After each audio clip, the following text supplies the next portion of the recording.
കർത്താവായ യേശുക്രിസ്തുവിൻ്റെ പരിശുദ്ധമായ നാമത്തിന് മഹത്വമുണ്ടാകുമാറാകട്ടെ. അകത്തെ മനുഷ്യനും പുറത്തെ മനുഷ്യനും എന്നുള്ളതായിരിക്കുന്ന ഒരു വീഡിയോ ആണ് ഞാൻ കഴിഞ്ഞ ആഴ്ച ഇട്ടത്. അതിൻ്റെ രണ്ടാം ഭാഗമാണ് ഞാനിന്ന് നിങ്ങളോട് പറയാനായിട്ട് ആഗ്രഹിക്കുന്നത്.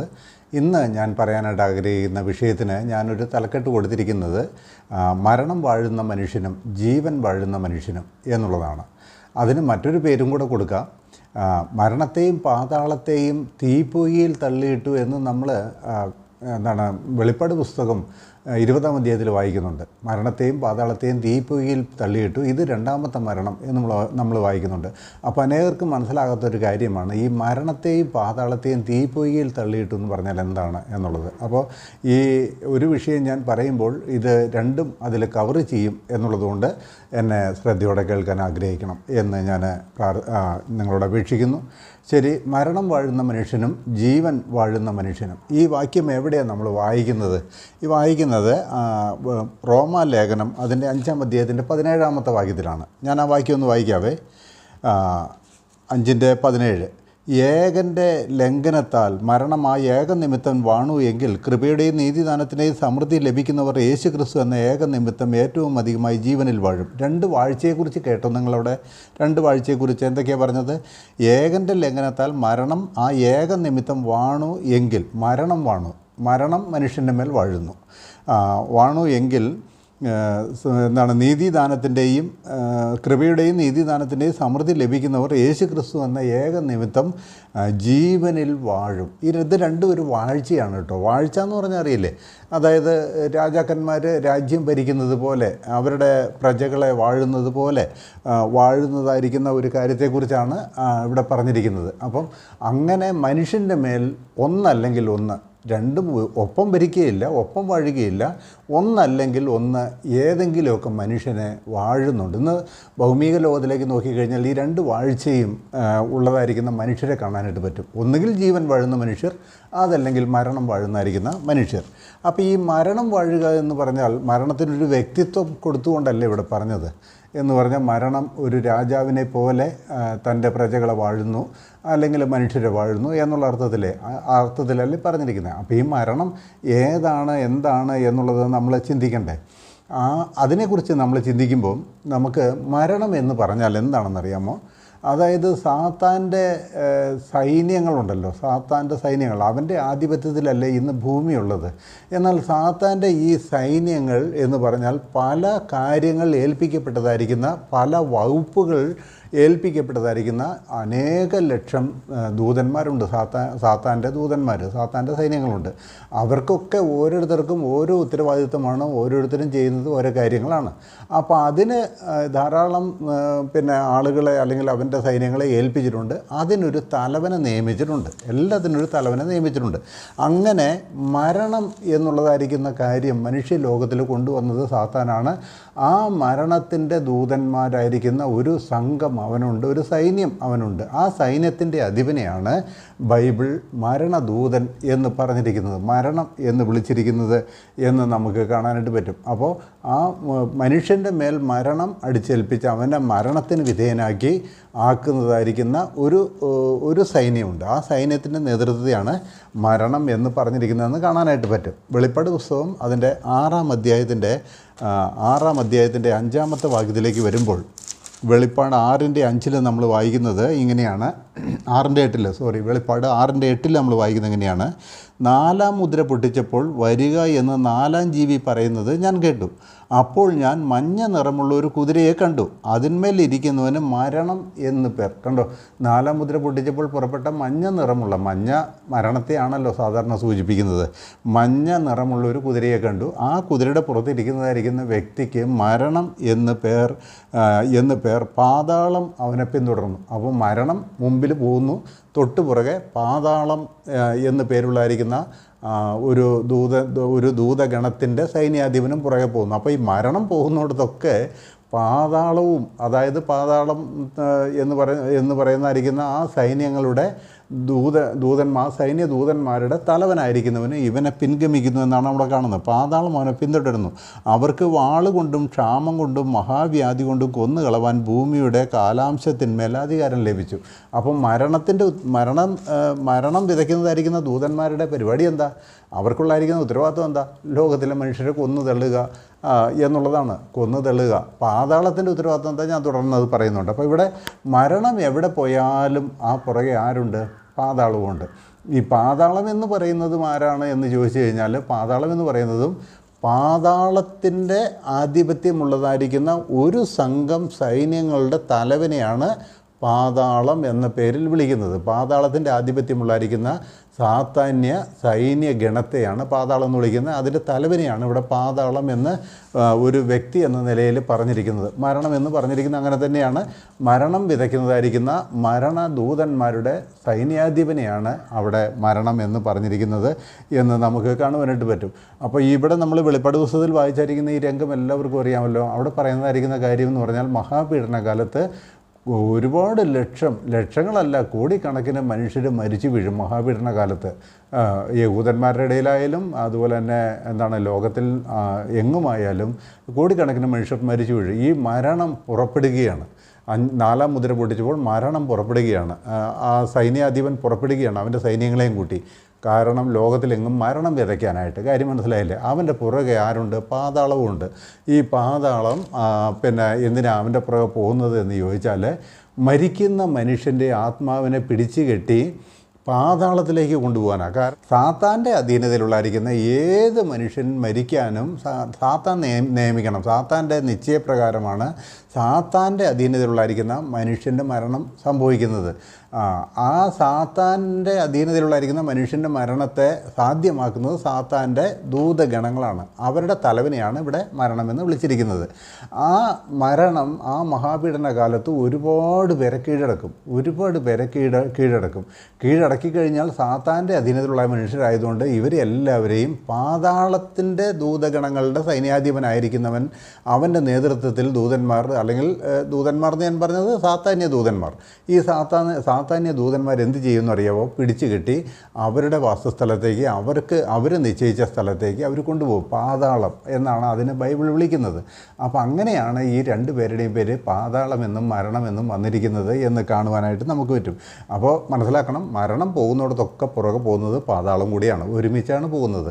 മരണം കൊല്ലുന്നു, പാതാളം ആത്മാവിനെ പിടിച്ചു കെട്ടി അവരുടെ വാസസ്ഥലത്തേക്ക്, അവർക്കായി നിശ്ചയിച്ച സ്ഥലത്തേക്ക് കൊണ്ടുപോകുന്നു. ഇതാണ് ഒരു പറ്റം മനുഷ്യൻ, മരണം വാഴുന്നായിരിക്കുന്ന മനുഷ്യൻ എന്ന് പറയുന്നത്.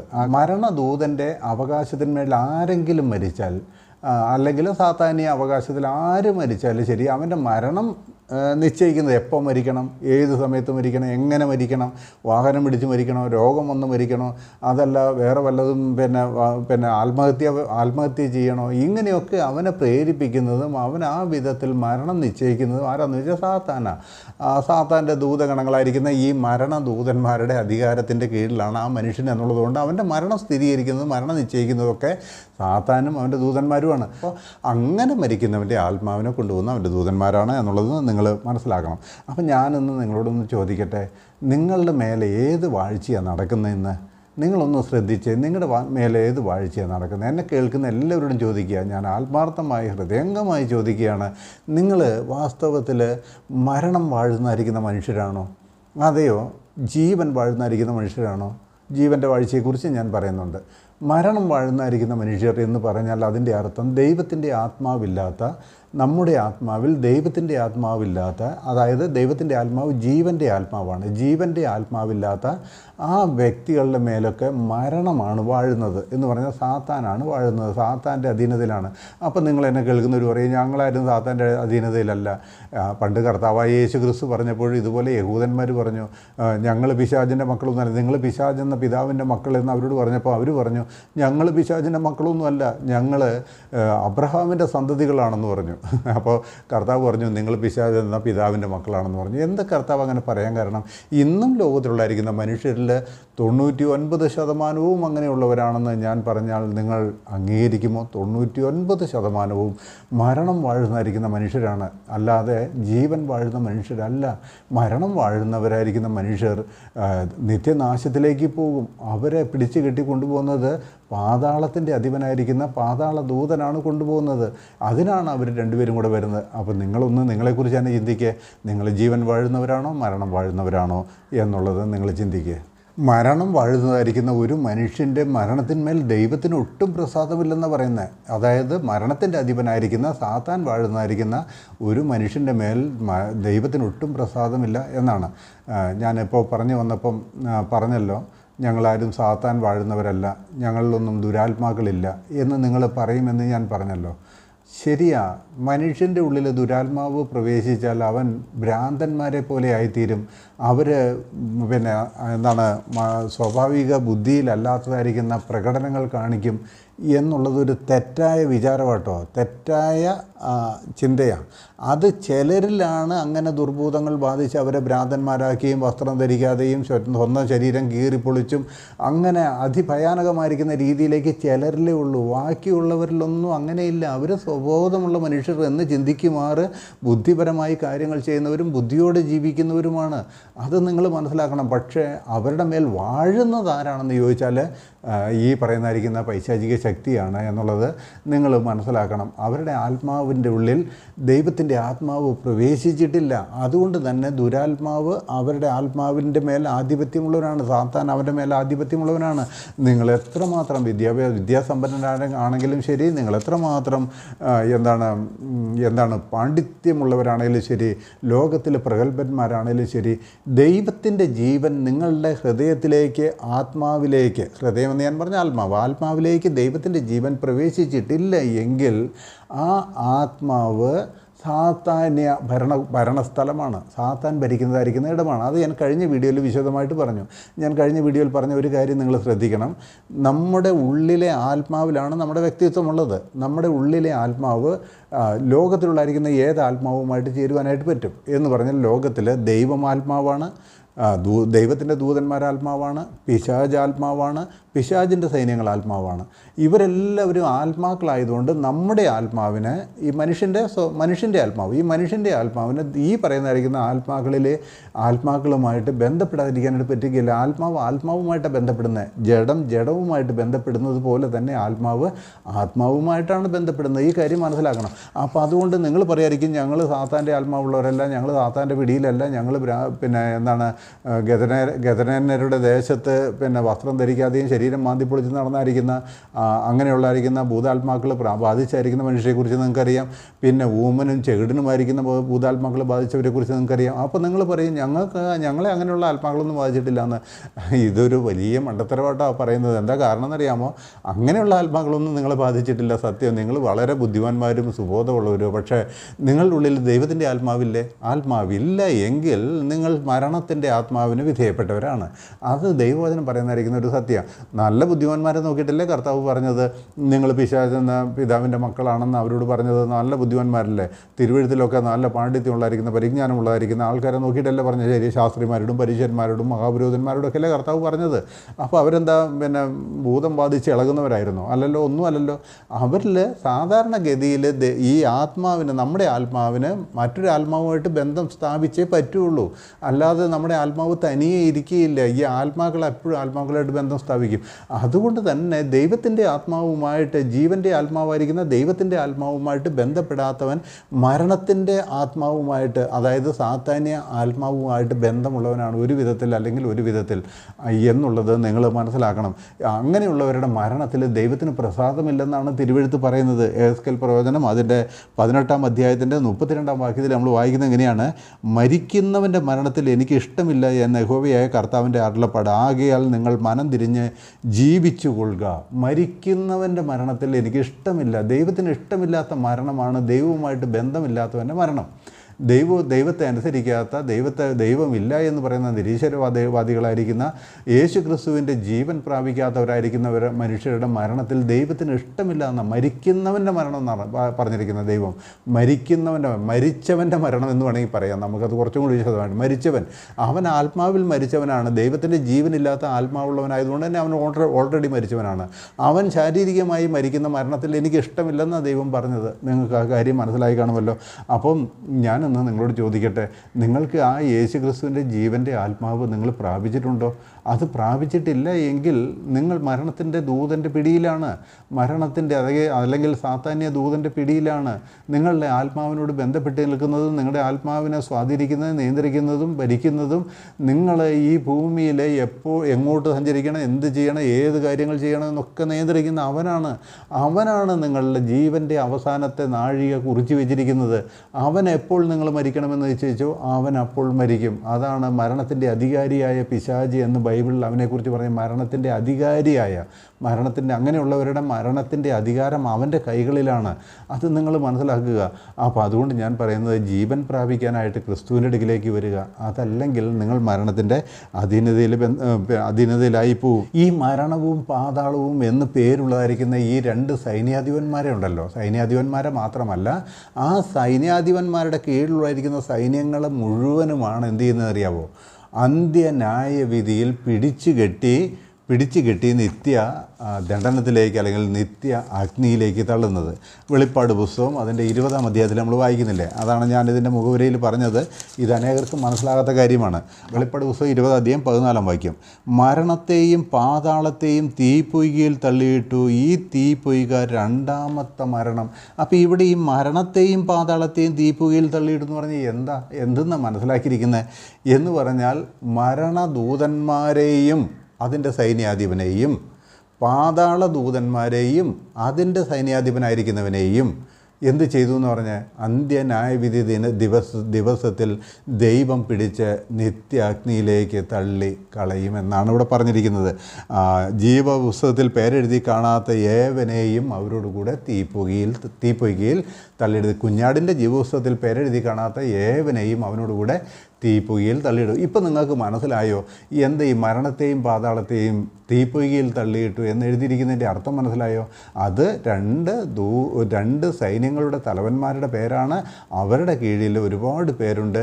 അവരിൽ ഒരുത്തൻ്റെ പേരാണ് മരണത്തിൻ്റെ സൈന്യമെന്നും മറ്റൊരു കൂട്ടരുടെ പേരാണ് പാതാളത്തിൻ്റെ സൈന്യമെന്നും. അപ്പോൾ ഈ സാത്താൻ്റെ ഭരണക്രമമൊക്കെ ലോകത്തിൽ ഇങ്ങനെ വളരെ ഭംഗിയായിട്ട് കർത്താവ് അതിനെക്കുറിച്ച് പറഞ്ഞു.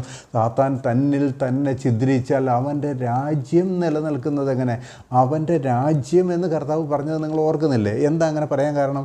അവൻ്റെ ഭരണം വളരെ ക്രമം അനുസരിച്ചാണ്. ഓരോ വിഭാഗങ്ങളെയും ഓരോ സൈന്യങ്ങളുടെ കയ്യിൽ ഏൽപ്പിച്ച് അവരുടെ ക്രമത്തിലാണ് ഈ കാര്യങ്ങളൊക്കെ നടക്കുന്നത്. അങ്ങനെ രണ്ട് സൈന്യങ്ങളും അവരുടെ സൈന്യാധിപന്മാരുമാണ് മരണവും പാതാളവും. ഇതിനെയാണ് അവസാനം പാതാളത്തിൽ തള്ളിക്കളയുന്നത്. അപ്പോൾ ഞാൻ പറഞ്ഞ വിഷയം എന്തായിരുന്നു? മരണം വാഴുന്ന മനുഷ്യനും ജീവൻ വാഴുന്ന മനുഷ്യനും. അതിൽ മരണം വാഴുന്ന മനുഷ്യർ ആരാണെന്ന് ഞാൻ പറഞ്ഞു.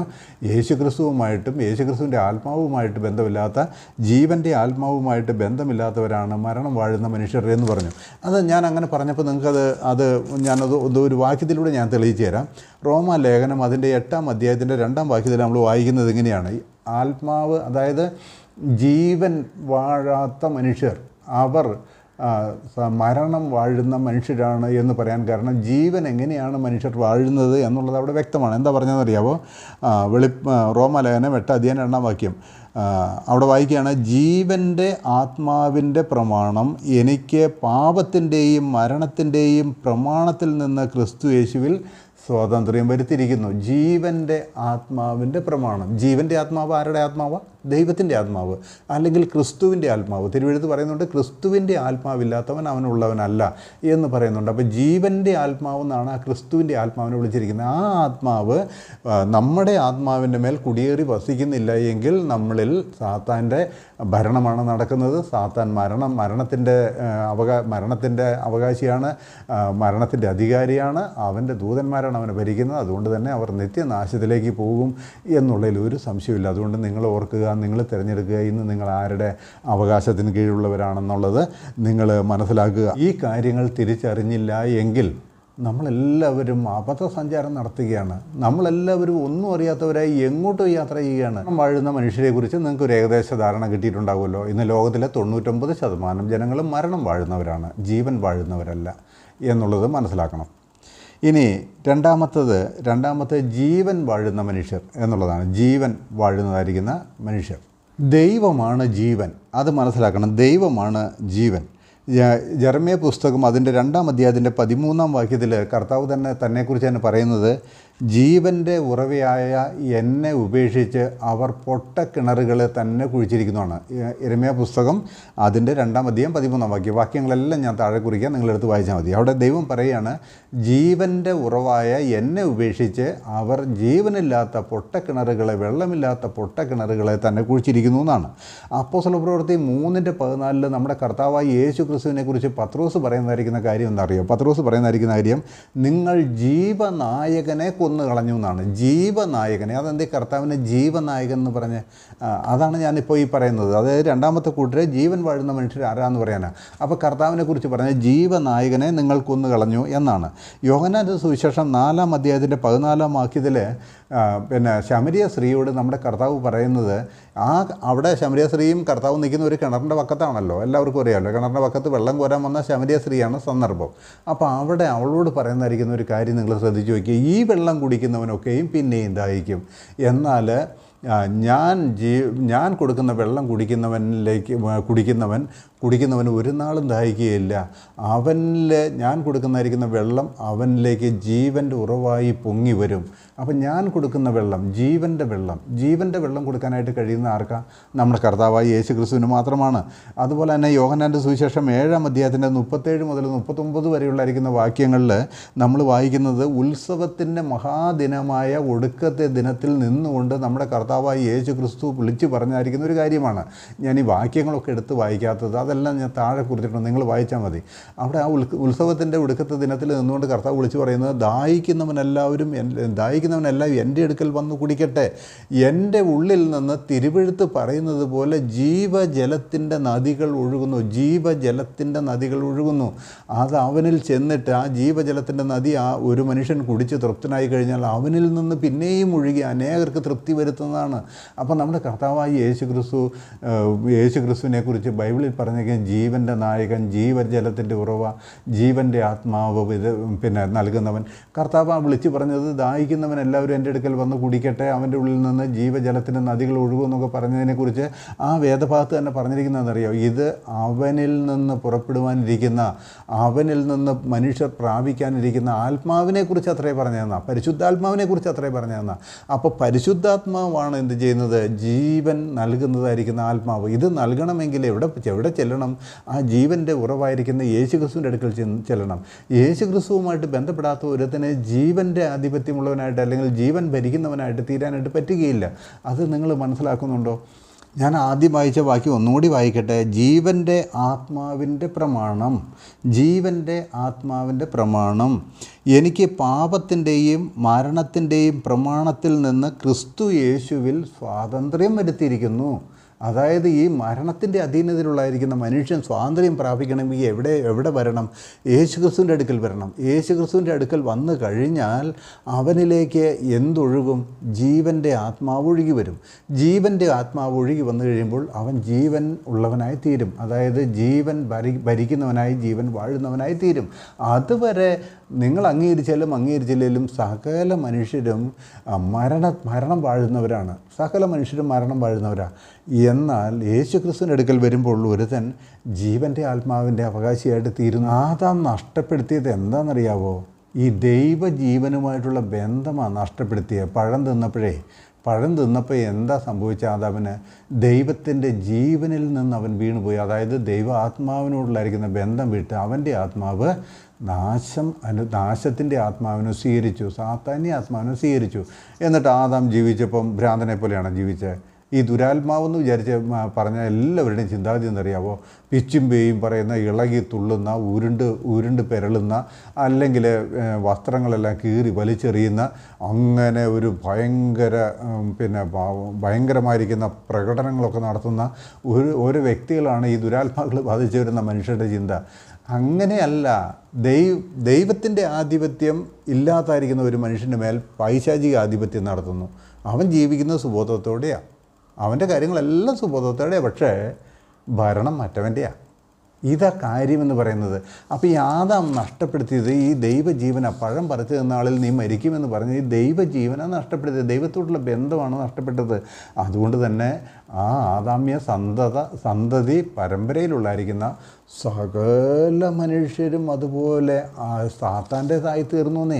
ആ സാത്താൻ്റേതായി തീർന്ന മനുഷ്യരെല്ലാവരും മരണം വാഴുന്ന മനുഷ്യരാണ്.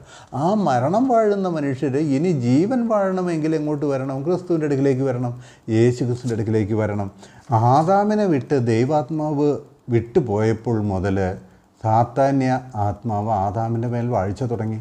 സാത്താന്യ ആത്മാവിൻ്റെ കൈക്കീഴിലായി, പിടിയിലായി തീർന്നു ആദാമിൻ്റെ ആത്മാവ് എന്നുള്ളത് നമ്മൾ മനസ്സിലാക്കണം. അന്ന് മുതൽ ഇന്ന് വരെ സർവ്വ മനുഷ്യരുടെയും മേൽ സാത്താന്യ വാഴ്ച നടന്നുകൊണ്ടിരിക്കുകയാണ്.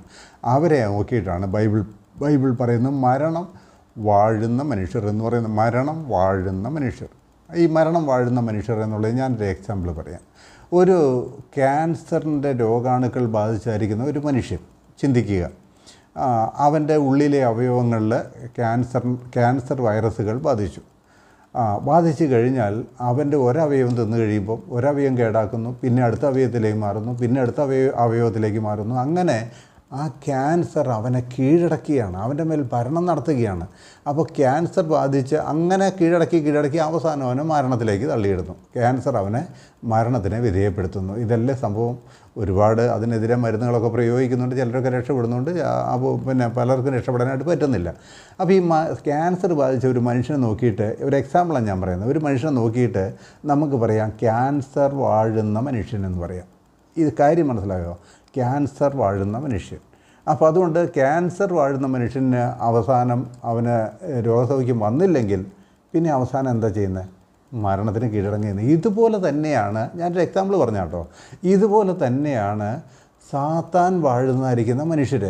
അവർ അവസാനം മരണത്തിന് കീഴടങ്ങുന്നു. മരണത്തിന് കീഴടങ്ങി കഴിയുമ്പോൾ മരണദൂതൻ വന്ന് അവരുടെ മരണം നിശ്ചയിച്ച് അവരുടെ ജഡശരീരത്തിൽ നിന്ന് ആത്മാവിനെ വേർപെടുത്തുന്നു. ആത്മാവിനെ വേർപെടുത്തി കഴിയുമ്പോൾ ദൂത സൈന്യങ്ങൾ വന്ന് അവൻ്റെ ആത്മാവിനെ പിടിച്ചു കെട്ടി പാതാളത്തിലേക്ക് കൊണ്ടുപോകുന്നു. ഇതാണ് കാണുവാനായിട്ട് കഴിയുന്നത്. എന്നാൽ ഒരു മനുഷ്യൻ കർത്താവായ യേശു ക്രിസ്തുവിൻ്റെ അടുക്കിലേക്ക് വരുമ്പോൾ അവനിൽ നിന്ന് ഈ പറയുന്നതായിരിക്കുന്ന ആധിപത്യം നീങ്ങിപ്പോകുന്നു, മരണത്തിൻ്റെ ആധിപത്യം നീങ്ങിപ്പോകുന്നു. ഗദരേനരുടെ ദേശത്ത് വസ്ത്രം ധരിക്കാതെയും ശരീരം മാന്തി പൊളിച്ചും ഒക്കെ ഉള്ളതായിരിക്കുന്ന ഒരു മനുഷ്യനെക്കുറിച്ച് ഞാൻ കഴിഞ്ഞ വീഡിയോയിൽ നിങ്ങളോട് പറഞ്ഞിരുന്നല്ലോ, നിങ്ങൾക്ക് എല്ലാവർക്കും അറിയാവുന്ന സംഭവമാണല്ലോ. ഇവനിൽ ഭൂതാത്മാക്കൾ ബാധിച്ച് അങ്ങനെ ഒരുപാട് ഭൂതാത്മാക്കളുണ്ട് ബാധിച്ച് അവൻ അങ്ങനെ ഭയങ്കരമായിട്ട് അവസ്ഥയിലായി തീർന്നപ്പോൾ കർത്താവിൻ്റെ അടുക്കിലേക്ക് അവൻ വന്നപ്പോൾ അവൻ്റെ ഉള്ളിൽ ഭൂതങ്ങളെല്ലാം പേടിച്ചു പോയിട്ട് പറഞ്ഞു, ദാവീദ് പുത്ര, എന്താണ് സമയത്തിന് മുമ്പേ ഞങ്ങളെ ദണ്ഡിപ്പിക്കാൻ വന്നത്? ഞങ്ങളെ നരകത്തിലേക്ക് അയക്കരുതെന്ന് പറഞ്ഞു. കാരണം നരകത്തിലേക്ക് അയക്കാൻ അധികാരമുള്ളവനാണ് തൻ്റെ മുമ്പിൽ നിൽക്കുന്നതെന്ന് ഈ മനുഷ്യനല്ല മനസ്സിലായി. ഈ മനുഷ്യൻ്റെ ബോധമൊക്കെ പോയി. കാരണം അവൻ്റെ ആത്മാവിൻ്റെ മേൽ പൈശാചിക ശക്തി കുടിയേറി ഭരണം നടത്തുകയാണ്.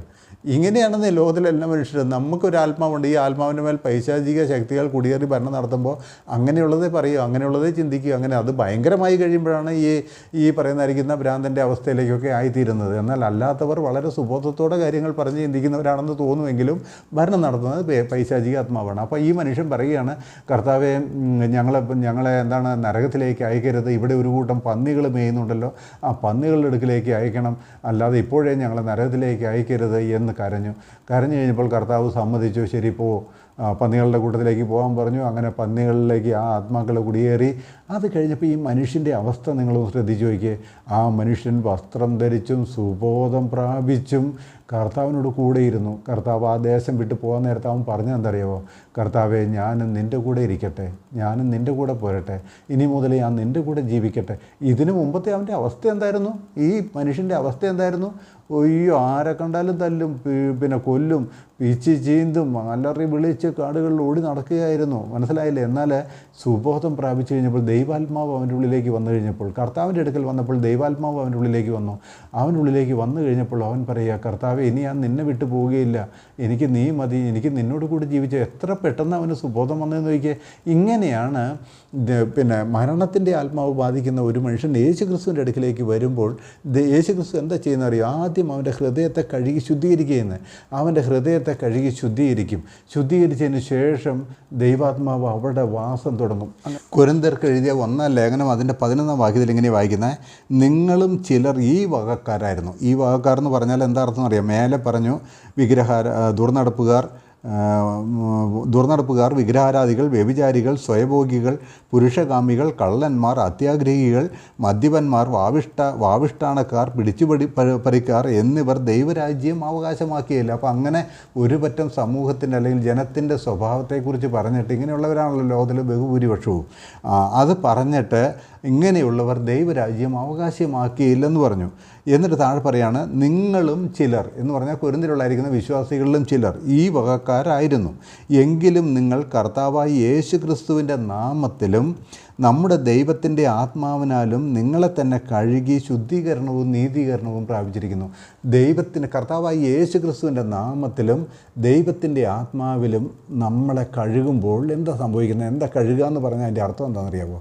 അശുദ്ധി നീക്കാൻ, അല്ലെങ്കിൽ പിന്നെ എന്താ പറയുന്നത്, അഴുക്ക് നീക്കാനുള്ളതായിരിക്കുന്ന പ്രക്രിയയല്ലേ കഴുകൽ എന്ന് പറയുന്നത്. അപ്പോൾ ഈ അഴുക്ക് നീക്കാൻ എന്താ വഴി? നമ്മുടെ ശരീരത്തിൻ്റെ അഴുക്കാണെങ്കിൽ നമുക്ക് വെള്ളത്തിൽ കുളിച്ചാൽ മതി, അപ്പോൾ നമ്മുടെ ശരീരത്തിൻ്റെ അഴുക്ക് നീങ്ങും. ഇത് ഉള്ളിലെ ആത്മാവിൻ്റെ അഴുക്ക്, ആത്മാവിൽ വസിക്കുന്ന അഴുക്കെന്ന് പറഞ്ഞാൽ ആത്മാവിനെ കീഴടക്കി ഭരിക്കുന്ന സാത്താൻ്റെ അധികാരത്തിലുള്ളായിരിക്കുന്ന മനുഷ്യരെക്കുറിച്ച് ഈ പറയുന്നത്. അപ്പോൾ ഈ ആത്മാവിൽ നിന്ന് അശുദ്ധ അധികാരങ്ങളെ, അശുദ്ധ ആത്മാക്കളെ നീക്കം ചെയ്യണമെങ്കിൽ എന്താ വഴിയെന്നറിയാമോ? നമുക്ക് വെള്ളം കൊണ്ട് കഴുകാനും കുമ്പിട്ട് പ്രാർത്ഥിച്ചാലും മല കയറിയാലും ഒന്നും നമ്മുടെ ആത്മാവിൻ്റെ അഴുക്ക് പോവുകയില്ല, ആത്മാവിനെ കഴുകാനും പറ്റുകയില്ല. യേശു ക്രിസ്തുവിൻ്റെ നാമത്തിലും അവൻ്റെ ആത്മാവിനാലും നിങ്ങളെ തന്നെ കഴുകി ശുദ്ധീകരണവും നീതീകരണവും പ്രാപിച്ചിരിക്കുന്നു എന്ന് വായിക്കുന്നത്. അപ്പോൾ ഇങ്ങനെ അശുദ്ധാത്മാക്കൾ ബാധിക്കുന്നതായിരിക്കുന്ന ഒരു മനുഷ്യൻ യേശു ക്രിസ്തുവിൻ്റെ അടുക്കിലേക്ക് വരുമ്പോൾ അവൻ്റെ ഹൃദയം ദൈവം ശുദ്ധീകരിക്കുകയും അവനെ കഴുകുകയും ചെയ്യുന്നു. ഈ കഴുകലിന് ശേഷം എന്ത് സംഭവിക്കുന്നറിയാവോ? ദൈവത്തിൻ്റെ ആത്മാവ് ആ മനുഷ്യൻ്റെ ആത്മാവിൻ്റെ സമ്പൂർണ്ണ ഭരണം അങ്ങ് ഏറ്റെടുക്കുന്നു. എന്തൊരു അനുഗ്രഹമാണെന്നറിയാവോ? സമ്പൂർണ്ണമായിരിക്കുന്ന ഭരണം ദൈവത്തിൻ്റെ ആത്മാവ് ഏറ്റെടുക്കുന്നു. കൊരിന്ത്യർക്ക് എഴുതിയ 1 കൊരിന്ത്യ ലേഖനം തന്നെ എൻ്റെ 12-ാം അധ്യായത്തിൻ്റെ 13-ാം വാക്യത്തിൽ വായിക്കുന്നതെന്നറിയാവോ? യഹൂദന്മാരോ യവനന്മാരോ ദാസന്മാരോ സ്വതന്ത്രരോ നാം എല്ലാവരും ഏക ശരീരമാകുമാറ് ഒരേ ആത്മാവിൽ സ്നാനമേറ്റും. ഈ ആത്മാവിൽ സ്നാനമേൽക്കുക എന്ന് പറഞ്ഞാൽ എവിടെ സ്നാനമേൽക്കുന്നത്? നമ്മുടെ ബാഹ്യ മനുഷ്യനാണോ? പുറത്തെ ശരീരമാണോ? അല്ല. ഇവിടെ ആത്മാവിൽ ദൈവത്തിൻ്റെ ആത്മാവിൽ സ്നാനമേൽക്കുക എന്ന് പറഞ്ഞാൽ നമ്മുടെ ഉള്ളിലെ ആത്മാവിനെ കുറിച്ച് അവിടെ പറയുന്നത്. നിങ്ങളെല്ലാവരും ഒരേ ആത്മാവിൽ സ്നാനമേറ്റും എല്ലാവരും ഒരേ ആത്മാവിനെ പാനം ചെയ്തിരിക്കുന്നു എന്ന് പറഞ്ഞാൽ ഈ കഴുകൽ പ്രക്രിയ കഴിഞ്ഞു കഴിഞ്ഞാൽ എന്ത് ചെയ്യുമെന്നറിയാവോ? ദൈവത്തിൻ്റെ ആത്മാവ് വന്ന് നമ്മുടെ ആത്മാവിനെ പൊതിയും. ആ വാക്ക് തന്നെ ഞാൻ ഉപയോഗിക്കട്ടെ, പൊതിയും. സ്നാനം എന്ന് പറഞ്ഞാൽ മുഴുകുക, മുക്കുക എന്നൊക്കെയാണ് അതിൻ്റെ അർത്ഥം. മുഴുകുക, മുക്കുക, കംപ്ലീറ്റ് അതിൻ്റെ ഉള്ളിലാക്കുക എന്നൊക്കെ ഈ സ്നാനം എന്ന വാക്കിൻ്റെ അർത്ഥം. ദൈവത്തിൻ്റെ പരിശുദ്ധാത്മാവിൽ ഒരുത്തൻ സ്നാനപ്പെടുക എന്ന് പറഞ്ഞാൽ എന്താ അതിൻ്റെ അർത്ഥം? ദൈവത്തിൻ്റെ ആത്മാവ് വന്ന് നമ്മുടെ മനുഷ്യാത്മാവിൻ്റെ മേൽ സമ്പൂർണ്ണമായിരിക്കുന്ന ഒരു കവറിങ് നടത്തുകയാണ്, ഒരു പൊതിയൽ നടത്തുകയാണ്. അങ്ങനെ പിന്നെ ദൈവാത്മാവുള്ളവനായി തീരുകയാണ്. ആദ്യം കഴുകുന്നു, പിന്നെ പൊതിയുന്നു. അങ്ങനെ ദൈവാത്മാവിൻ്റെ അധീനതയിലേക്ക് അല്ലെങ്കിൽ ദൈവാത്മാവിൻ്റെ നിയന്ത്രണത്തിലേക്ക് മനുഷ്യൻ്റെ ആത്മാവ് വന്നു ചേരുന്നു. അപ്പോഴാണ് ഒരു മനുഷ്യൻ ജീവൻ്റെ വാഴ്ചയുള്ളവനായിത്തീരുന്നത്, ജീവൻ്റെ അധികാരത്തിലുള്ളവനായിത്തീരുന്നത്. പിന്നെ അവിടേക്ക് അശുദ്ധാത്മാക്കൾക്ക് പ്രവേശിക്കാൻ പറ്റുകയില്ല. കാരണം ബൈബിളിൽ പറയുന്നത് നമ്മളിലുള്ളവൻ ലോകത്തിലുള്ളവനേക്കാൾ വലിയവനല്ലോ എന്ന. നമ്മളിലുള്ളവൻ ഏതാ നമ്മളിലുള്ളത്? ദൈവത്തിൻ്റെ ആത്മാവ്. ദൈവത്തിൻ്റെ ആത്മാവ് ഈ സാത്താന്യ ആത്മാക്കളെക്കാൾ വലിയവനായതുകൊണ്ട് പിന്നെ ദൈവത്തിൻ്റെ ആത്മാവ് വസിക്കുന്ന ഹൃദയത്തിലേക്ക് വേറൊരു ആത്മാവിന് പ്രവേശിക്കാനായിട്ട് പറ്റും. അപ്പോൾ ലോകത്തിലെ ബഹുഭൂരിപക്ഷം ജനങ്ങളും 99% ജനങ്ങളും പൈശാചിക ആത്മാവിൻ്റെ പിടിയിലാണ്. മരണമാണ് അവരെ വാഴുന്നത്.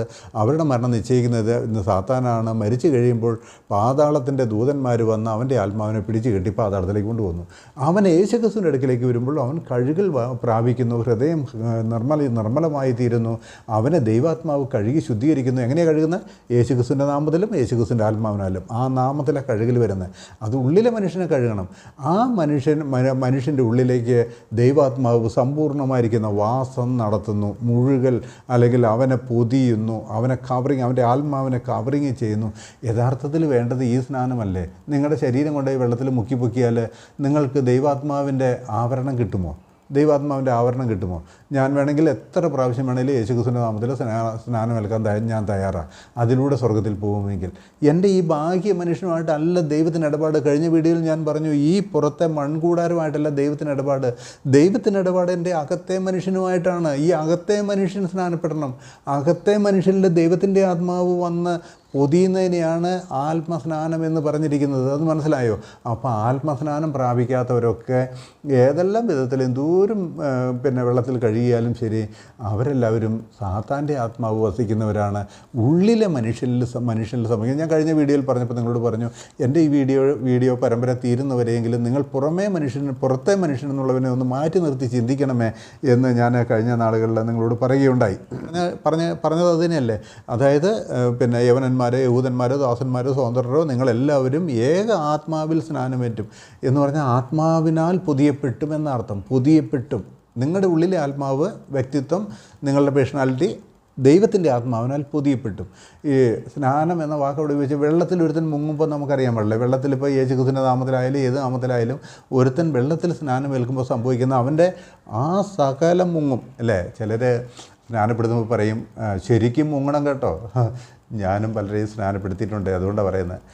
ശരിക്കും മുങ്ങണം കേട്ടോ. അതായത് ഉച്ചിത്തല വരെയും വെള്ളത്തിൻ്റെ അടിയിലേക്ക് പോകണം, കംപ്ലീറ്റ് മുങ്ങിയിട്ട് വേണം കേട്ടോ പൊങ്ങാൻ. അതുകൊണ്ട് ഞാനിങ്ങനെ തലയിൽ കൈ ഇങ്ങനെ വയ്ക്കുമ്പോൾ നിങ്ങൾ മനഃപൂർവ്വമായിട്ട് മുഴുവൻ വെള്ളത്തിലേക്ക് മുങ്ങണം എന്ന് പറഞ്ഞാൽ കംപ്ലീറ്റ് വെള്ളത്തിൻ്റെ അടിയിലേക്ക് മുങ്ങിയിട്ട് വേണം ഉയർക്കാൻ. ഇതാണ് ജലസ്നാനം കൊണ്ട് സാധാരണക്കാർ ഉദ്ദേശിക്കുന്നത്. അപ്പോൾ മനസ്സിലാക്കേണ്ട ഒരു കാര്യം, ഈ മുഴുകൽ എവിടെ നടക്കണം? ഈ പുറത്തെ ബാഹ്യ മനുഷ്യരിലല്ല നടക്കേണ്ടത്. ഈ മുഴുകൽ നമ്മുടെ ഉള്ളിലെ ആത്മാവിൽ നടക്കണം. അതെങ്ങനെയാണ് നടക്കുന്നത്? അതാണ് യേശു ക്രിസ്തുവിൻ്റെ ആത്മാവ് ഒരുത്തനിലേക്ക് വരുമ്പോൾ അവനിൽ സ്നാനം നടക്കുകയാണ് എന്ന് പറഞ്ഞാൽ അവനെ പൊതിയുകയാണ്, അവൻ്റെ ആത്മാവിനെ കവർ ചെയ്യുകയാണ്. ഇത് നടന്നായിരിക്കുന്ന മനുഷ്യൻ ജീവൻ വാഴുന്നവനാണ്. പിന്നെ അവൻ എന്നേക്കും ജീവൻ വാഴുന്നവനാണ്. കർത്താവായ യേശു ക്രിസ്തുവിനെ കുറിച്ച് നമ്മൾ 1 കൊരിന്ത്യർ 15:45 വായിക്കുന്നത്, ആദ്യത്തെ മനുഷ്യൻ ജീവനുള്ള ദേഹിയായി തീർന്നു എന്ന് നിങ്ങൾ വായിക്കുന്നുവല്ലോ. ഒടുക്കത്തെ ആദ്യത്തെ ആദം ജീവനുള്ള ദേഹിയായി തീർന്നു എന്ന് നിങ്ങൾ വായിക്കുന്നു എന്ന് പറഞ്ഞാൽ ജീവൻ അവനിലേക്ക് ദൈവം കൊടുത്തതാണ്. ആ ജീവനുള്ള ദേഹിയായി തീർന്നു എന്ന് വായിക്കുന്നുള്ളല്ലോ. എന്നാൽ ഒടുക്കത്തെ ആദാം ജീവിപ്പിക്കുന്ന ആത്മാവായി തീർന്നു എന്ന് പറഞ്ഞാൽ മരിച്ചവരെ ജീവിപ്പിക്കുന്ന, മരിച്ചവരെന്നൊക്കെ പറഞ്ഞാൽ ജഡത്തിൽ മരിച്ചവരെയല്ല, ആത്മാവിൽ മരിച്ചവരെ, ആത്മബന്ധം ദൈവവുമായിട്ടില്ലാത്തവരെ, അവരെ ജീവിപ്പിക്കുന്ന, ഒടുക്കത്തെ ആദാം അവരെ ജീവിപ്പിക്കുന്ന ആത്മാവായി തീർന്നു.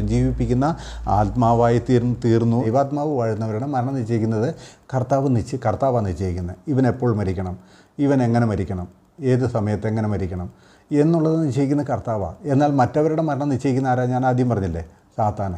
കാര്യം മനസ്സിലായോ? അവരുടെ മരണം നിശ്ചയിക്കുന്ന സാത്താന. എന്നാൽ ജീവൻ വാഴുന്ന, ദൈവാത്മാവ് വാഴുന്നതായിരിക്കുന്ന ഒരു മനുഷ്യൻ്റെ മരണം നിശ്ചയിക്കുന്ന കർത്താവ് നിശ്ചയിക്കുന്നു. അവൻ മരിച്ചു കഴിയുമ്പോൾ അവൻ്റെ ആത്മാവിനെ ദൈവദൂതന്മാർ ദൈവ സന്നിധാനത്തിലേക്ക് കൊണ്ടുവന്നു, സ്വർഗ്ഗത്തിലേക്ക് കൊണ്ടുവന്നു. മറ്റവൻ്റെ മരണം നിശ്ചയിക്കുന്നത് സാത്താനാണ്. ഞാൻ ഒന്നുകൂടി പറയുന്നത് എന്നറിയാം, ഇതൊന്നും നിങ്ങളെ രക്ഷയിലേക്ക് കൊണ്ടുവരാൻ വേണ്ടിയിട്ടാണ്. മറ്റവൻ്റെ മരണം നിശ്ചയിക്കുന്ന സാത്താനാണ്. ആ മരണദൂതൻ വന്ന് അവൻ്റെ മരണം സാധ്യമാക്കുന്നു. അവൻ്റെ പുറകെ വരുന്നതായിരിക്കുന്ന പാതാളം വന്ന് അവൻ്റെ ആത്മാവിനെ പിടിച്ചെട്ടി പാതാളത്തിലേക്ക് കൊണ്ടുപോകുന്നു. ഇങ്ങനെയാണ് ലോകത്തിലെ 99% ആൾക്കാർ. എന്നാൽ ഇവിടെ യേശുക്രിസ്തുവിൻ്റെ അടുക്കിലേക്ക് വന്ന് ജീവൻ പ്രാപിച്ചവരുടെ മരണത്തിൻ്റെ അധികാരി കർത്താവാണ്.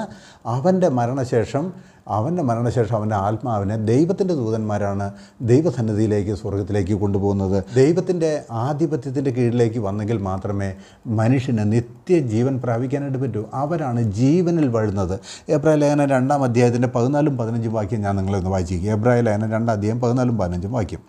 അവിടെ വായിക്കുകയാണ്, മക്കൾ ജഡരക്തങ്ങളോട് കൂടിയവർ ആകൊണ്ട് അവനും അവരെ പോലെ ജഡരക്തങ്ങളോട് കൂടിയവനായി മരണത്തിൻ്റെ അധികാരിയായ പിശാചിനെ തൻ്റെ മരണത്താൽ നീക്കി ജീവപര്യന്തം മരണഭീതിയിൽ അടിമകളായിരുന്നവരെ ഒക്കെയും വിടിവിച്ചു. കർത്താവ് ഭൂമിയിലേക്ക് വന്നത് തൻ്റെ മക്കളെ രക്ഷിക്കാനാണ്. മരണപര്യന്തം മനുഷ്യരെല്ലാവരും ജീവപര്യന്തം എല്ലാവരും മരണഭീതിയിലായിരുന്നു. നമ്മുടെ കർത്താവായ യേശു ക്രിസ്തു എന്ത് ചെയ്യുന്നറിയാവോ? തൻ്റെ അടുക്കിലേക്ക് വന്നവരുടെയൊക്കെ മരണത്തിൻ്റെ അധികാരം അങ്ങ് മാറ്റി എഴുതി സാത്താനി അധികാരം അങ്ങ് തകർത്ത് കളഞ്ഞിട്ട് കർത്താവ് അവരുടെ ആത്മാവിൻ്റെ മേൽ അധികാരം പ്രാപിച്ചു. ദൈവത്തിൻ്റെ ആത്മാവിനെ, കർത്താവിൻ്റെ ആത്മാവിനെ അവരുടെ ഉള്ളിലേക്ക് കൊടുത്തു. അവരെ പൊതിഞ്ഞിട്ട് ആ മരണഭീതിയിൽ നിന്ന്, മരണത്തിൻ്റെ ആധിപത്യത്തിൽ നിന്ന്, ദുഷ്ടനായിരിക്കുന്നവൻ്റെ മരണത്തിൻ്റെ ആധിപത്യത്തിൽ നിന്ന് ഈ മനുഷ്യകുലത്തെ എന്ന് പറഞ്ഞാൽ വിശ്വസിക്കുന്നവരെ, കർത്താവായി യേശുവിനടുക്കൽ വരുന്നവരെയൊക്കെ അവൻ രക്ഷിച്ചു എന്നാണ് നമ്മൾ വായിക്കുന്നത്. അതിനുവേണ്ട നമ്മുടെ കർത്താവ് ഈ ഭൂമിയിലേക്ക് വന്നത്. അതുകൊണ്ട് ഞാൻ പറഞ്ഞത്, നിങ്ങൾ മരണത്തിൻ്റെ അധീനതയിലാണോ കിടക്കുന്നത്? അതായത് മരണദൂതനാണോ നിങ്ങളെ ഭരിക്കുന്നത്? അങ്ങനെയാണെങ്കിൽ നിങ്ങളുടെ നാശം ഉറപ്പാണ്. എന്നാൽ ഞാൻ അപേക്ഷിക്കുകയാണ്, നിങ്ങൾ ജീവൻ്റെ ഉറവയായിരിക്കുന്ന ക്രിസ്തുവിൻ്റെ അടുക്കിലേക്ക് വാ. അങ്ങനെ ക്രിസ്തുവിൻ്റെ അടുക്കിലേക്ക് വരുമ്പോൾ നിങ്ങളുടെ ആത്മാവിനെ ദൈവാത്മാവിലൊന്ന് സ്നാനപ്പെടുത്തി കഴിയുമ്പോൾ നിങ്ങൾ ദൈവത്തിൻ്റെ ആത്മാവ് വസിക്കുന്നവരായും ജീവൻ്റെ ആത്മാവ് വസിക്കുന്നവരാവും. അങ്ങനെ ആയി കഴിയുമ്പോൾ നിങ്ങളുടെ ആത്മാവിൻ്റെ രക്ഷ ഉറപ്പായി. നിങ്ങൾ സ്വർഗത്തിനുള്ളവരായി, ജീവൻ വാഴുന്നവരായി തീർന്നു. ഈ കാര്യം മനസ്സിലായി കാണുമല്ലോ. ആദ്യത്തെ ഞാൻ പറഞ്ഞില്ല, മരണം വാഴുന്നവരെ മരണദൂതൻ കൊല്ലുന്നു. ജീവൻ വാഴുന്നവരെ യേശുക്രിസ്തു നിശ്ചയിക്കുന്ന സമയത്ത് അവർ മരിക്കുന്നു. മനസ്സിലായില്ലേ? യേശുക്രിസ്തു നിശ്ചയിക്കുന്ന സമയത്ത് ഞാൻ മരിക്കുന്നത്, ഞാൻ ധൈര്യമായിട്ട് പറയട്ടെ, മരണദൂതനായിരിക്കുന്നവൻ്റെ നിശ്ചയപ്രകാരമല്ല. ഞാൻ മരിക്കാൻ എപ്പോഴുള്ള എൻ്റെ കർത്താവ് നിശ്ചയിച്ചു അപ്പോഴാണ് ഞാൻ മരിക്കുക. എൻ്റെ മരണത്തിൻ്റെ വിധി എഴുതുന്നത് കർത്താവാണ്. അതിന് സാത്താൻ്റെ ദൂതഗണങ്ങൾക്ക് ഒരു അധികാരവും എൻ്റെ മരണത്തിൻ്റെ വിധി എഴുതാൻ അധികാരമില്ല. ഞാൻ എപ്പോൾ മരിക്കണമെന്ന് എൻ്റെ കർത്താവ് നിശ്ചയിച്ചിട്ടുണ്ട്. അന്ന് ദൈവദൂതന്മാർ എൻ്റെ ആത്മാവിനെ കൂട്ടിക്കൊണ്ട് ദൈവസന്നിധിയിലേക്ക് കൊണ്ടുപോകും. നിങ്ങൾ ഈ ഉറപ്പ് പ്രാപിച്ചിട്ടുണ്ടോ? ഈ കാര്യം ഞാൻ നിങ്ങളെ പിന്നെയും പറഞ്ഞ് ഓർമ്മിപ്പിക്കാനായിട്ട് ആഗ്രഹിക്കുന്നു. രണ്ടാമത്തെ മറ്റേ വിധത്തിലാണെങ്കിൽ, ആദ്യത്തെ വിധത്തിലാണെങ്കിൽ നിങ്ങളുടെ മരണം നിശ്ചയിക്കുന്നത് എപ്പോഴായിരിക്കും, എങ്ങനെയായിരിക്കും എന്നൊന്നും പറയാനായിട്ട് പറ്റില്ല. അതൊക്കെ അവൻ്റെ ഇഷ്ടം പോലെ നടക്കും. എപ്പോൾ വേണമെങ്കിലും നടക്കാം. ചെറുപ്പത്തിലും നടക്കാം, യൗവനത്തിലും നടക്കാം, അതല്ലെങ്കിൽ ബാല്യകാലത്ത്, ഏത് കാലത്തും നടക്കാം. ബാല്യകാലത്തും നടക്കാം. നല്ല ആരോഗ്യത്തോടെ ഇരിക്കുമ്പോൾ അപകടത്തിലൂടെ ആയിരിക്കാം, ഏത് വിധത്തിലായിരിക്കാം. പക്ഷേ ഞാൻ പറയട്ടെ, അവൻ കൊന്നു കഴിഞ്ഞാൽ അവൻ്റെ ആധിപത്യത്തിന് കീഴിലാണ് നിങ്ങളുടെ ആത്മാവ് അങ്ങോട്ട് പോകും. എന്നാൽ യേശുക്രിസ്തുവിൻ്റെ ആധിപത്യത്തിലേക്ക് വരുമ്പോൾ നിങ്ങളുടെ ആത്മാവ് നിത്യജീവൻ പ്രാപിക്കുന്നതുകൊണ്ട് ദൈവദൂതന്മാർ സ്വർഗത്തിലേക്ക് കൊണ്ടുപോകും. യേശുക്രിസ്തുവാണ് നിങ്ങളുടെ മരണത്തിൻ്റെയും ജീവൻ്റെയും അധികാരി. അങ്ങനെ യേശുക്രിസ്തുവിൻ്റെ അടുക്കിലേക്ക് വന്നവൻ്റെ മരണത്തിൻ്റെയും ജീവൻ്റെയും ഒക്കെ അധികാരി യേശുക്രിസ്തുവാണ്. ഞാൻ എന്ത് ചെയ്യണം, ഞാൻ എങ്ങനെ പോകണം, എവിടെ പോകണം, എന്ത് പറയണം, ഇതൊക്കെ നിശ്ചയിക്കുന്ന യേശുക്രിസ്തുവാണ്. മരണം എന്നിലെ എപ്പോൾ മരിക്കണമെന്ന് പോലും നിശ്ചയിക്കുന്ന യേശുക്രിസ്തുവാണ്. മരിക്കുകയില്ല എന്നല്ല, എല്ലാവരും മരിക്കും. മരിക്കാത്തൊരു കൂട്ടരൊക്കെ ഉണ്ട്, ഞാൻ മുൻ വീഡിയോയിലൊക്കെ പറഞ്ഞിട്ടുണ്ട്. എന്നാൽ ദൈവമാണ് അത് തീരുമാനിക്കുന്നത്, നിശ്ചയിക്കുന്നത്. എൻ്റെ കർത്താവിൻ്റെ നാമം മഹത്വപ്പെടുമാറാകട്ടെ. ഈ കാര്യം നിങ്ങൾക്ക് മനസ്സിലായി കാണുമെന്ന് തോന്നുന്നു. മരണദൂതനും പാതാളദൂതനും, അവരുടെ പേരാണ് പാതാളമെന്നും മരണമെന്നും. മരണം വാഴുന്ന മനുഷ്യനും ജീവൻ വാഴുന്ന മനുഷ്യനും. അപ്പോൾ ഇങ്ങനെ രണ്ട് കൂട്ടരുണ്ട്. നാം മരണം വാഴുന്നവരാണെങ്കിൽ അങ്ങോട്ട് വരണം, യേശുക്രിസ്തുവിൻ്റെ അടുക്കൽ വന്ന് ജീവൻ പ്രാപിക്കണം. നിങ്ങളെ അതിനായിട്ട് ഇടവരുത്തട്ടെ. ഞാനിത് ഈ ഒരു കാര്യത്തിൽ നിങ്ങളോട് അപേക്ഷിക്കുന്നു. ഈ വീഡിയോ ഒക്കെ പലർക്കെങ്കിലും നിങ്ങൾ ഷെയർ ചെയ്ത് കൊടുക്കണം. ഞാൻ മറ്റ് വീഡിയോകളിലൊന്നും അങ്ങനെ പറഞ്ഞില്ല. കാരണം എന്താണെന്നറിയുമോ, മനുഷ്യൻ മരണത്തിന് വിധേയപ്പെട്ട് ജീവിക്കുകയാണെങ്കിൽ, മരണം വാഴ്ച നടത്തുന്ന മനുഷ്യനാണെങ്കിൽ വല്ല വിധത്തെങ്കിലും രക്ഷപ്പെടട്ടെ. ഞാനത് നിങ്ങളോട് പറഞ്ഞിട്ട് നിങ്ങൾ എൻ്റെ വീഡിയോ ഷെയർ ചെയ്യുമ്പോൾ നിങ്ങളും ചിലരെയെങ്കിലും, അവർ കേൾക്കുന്നവരിത് സത്യം മനസ്സിലാക്കി മുമ്പോട്ട് വരികയാണെങ്കിൽ നിങ്ങളും ചിലരെയെങ്കിലും രക്ഷിക്കുക. ആ രക്ഷിക്കുന്നതിൻ്റെ പ്രതിഫലം സ്വർഗ്ഗത്തിലെ ദൈവം നിങ്ങൾക്കാണ് തരുന്നത്. നിങ്ങളൊന്ന് ചെയ്താൽ മതി, ഇതൊന്ന് ഷെയർ ചെയ്ത് കൊടുത്താൽ മതി. ഇങ്ങനെ രണ്ട് കൂട്ടരുണ്ട് ലോകത്തിൽ. അപ്പോൾ മരണം വാഴ്ച നടത്തുന്നവനാണോ ഞാനെന്ന് ചിന്തിക്കണം. അല്ല, ഇന്ന് ഞാൻ ജീവൻ വാഴ്ച നടത്തുന്നവനാണോ എന്ന് ചിന്തിക്കണം. നിങ്ങളെ ആരെങ്കിലും ഒരാൾ വാണേ പറ്റൂ, നിങ്ങളുടെ ആത്മാവിനെ വാണേ പറ്റൂ. എൻ്റെ കർത്താവിൻ്റെ നാമം മഹത്വപ്പെടട്ടെ, നിങ്ങൾ അനുഗ്രഹിക്കപ്പെടട്ടെ. യേശു ക്രിസ്തുവിൻ്റെ നാമത്തിന് മഹത്വം ഉണ്ടാകട്ടെ. ആമേൻ.